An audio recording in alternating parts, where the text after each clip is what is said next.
Two journalists won this year's Nobel Peace Prize.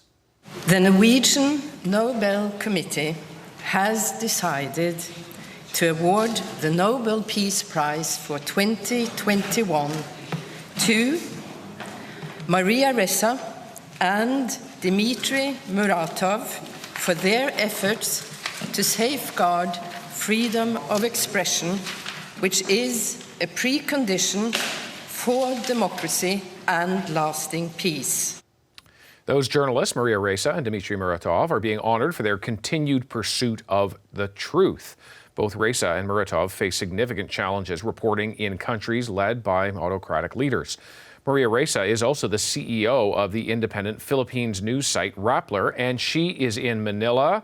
Maria, it's an honor to have you on the program. Amazing to see you in spite of all the hardship, in spite of the threats against you, the work that you've done, that you have just persisted on. Congratulations so many times over. Thank you, David. But this, I keep saying, this is, I think, for all journalists around the world. And I hope that it really gives us a boost of energy to keep doing what we do.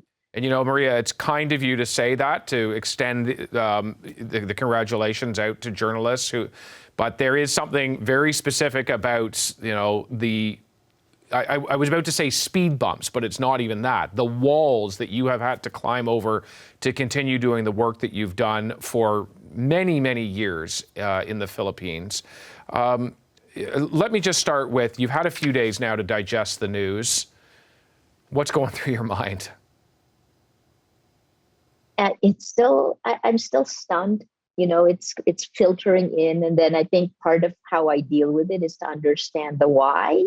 And of course, realizing that it was 85 or 86 years ago that the last time this prize went to a journalist, and that journalist languished in a Nazi concentration camp. So I actually wonder, the first moment of, emotional roller coaster, and then a euphoria for Rappler, for journalists in the Philippines, for the fact that all of our collective efforts are recognized. But what happens now is, I think there's still two options that it can go. It can go very good, and this is a great push, or it could be a recognition by the Nobel Committee that it's just about to get very hard. Again, I go back to the last time a journalist received this. It was right before the Holocaust, before all of this happened. So we're the canary in the coal mine. I mean, a lot of people have said that now. In 2016, we saw the pattern. And part of the reason you can see the pattern is when you're the one under attack, that's kind of like a blessing and a curse, because you feel the change immediately and then you see the tactics change. So I guess the other part is it can get significantly better.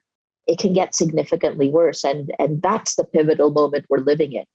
Can I talk to you about some of the work that you've done in the Philippines? And most recently, it has been about the Duterte government, which the United Nations and others have become concerned, at the very least, about in terms of its drug war. Thousands of people have been killed. Reports of extrajudicial killings, autocratic tendencies. The Duterte administration finally did congratulate you, but they congratulated you at the same time as saying, no one's ever been censored in this country. No journalists are in jail. It's all okay. Where are you left thinking? Well, again, I corrected the lies, because just to go to the facts, there is a journalist who is still in prison. Her name is Frenchie May Cumpio. She hit her 1-year mark in February this year. So lie number one. Lie number two, in terms of censorship, the largest broadcaster in the Philippines, ABS-CBN, the news group, it's the largest news group also. I managed that news group for 6 years before we started Rappler, but they lost their franchise, right? Politically motivated, shut down by a rubber stamp legislature. And that's never happened since the time of Ferdinand Marcos, and he declared martial law. And then, of course, finally in my cases, and it always somehow seems to come back to, the impact on my personal life. I mean, the government has repeatedly said that the case that I was convicted for. So I still have, you're on bail right now. I'm out on bail on there were 10 arrest warrants filed against me in less than 2 years. And this year, in the last 3 months, 2 cases have been dropped. So you can see kind of the shift as we move into the end of the Duterte administration. But, the government has repeatedly said that this cyber libel case, when I was myself and a former colleague were convicted, Rappler was not. So look at the weirdness of that. But, we were convicted for cyber libel for a story we published in 2012 that I didn't write, edit, or supervise at a time when the law we supposedly violated didn't even exist, right? So anyway, this one they keep saying is filed by a private individual. Let me correct them again with the last fact, which is that, a criminal case, which is what libel is in the Philippines, a criminal case is determined by the Department of Justice. That is the government. It is the government that is prosecuting with a lot of their lawyers there, overwhelming the courtroom. It is the government that is demanding a sentence of jail for me. So this is to quote my lawyer, Amal Clooney, this is their action and their legacy. And this is all for your work of calling truth to power repeatedly. And you mentioned President Duterte in the final days of his administration. I want to ask you, because there was all this question about he can't run again as president. Was he going to do it as vice president? Then he said he wasn't going to, but it seems he still has his hands very much on the levers of government. At the same time, you have running against him the son of Ferdinand Marcos, a dictator. What does all of this say? Not running against him, but running for president, I should say.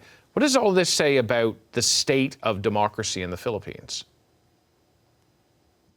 It's death by 1,000 cuts. We are bleeding out, and these elections, will become an existential moment for our democracy. Look, there's a field of 10 candidates, but 5 of them have the machinery to win, right? Of the 5, look at how strange this is. Aside from President Duterte, who has brought another legal loophole to be able to extend declaring a candidacy for either president or vice president until November 15th. It should have already closed last week, but it's a legal loophole called substitution.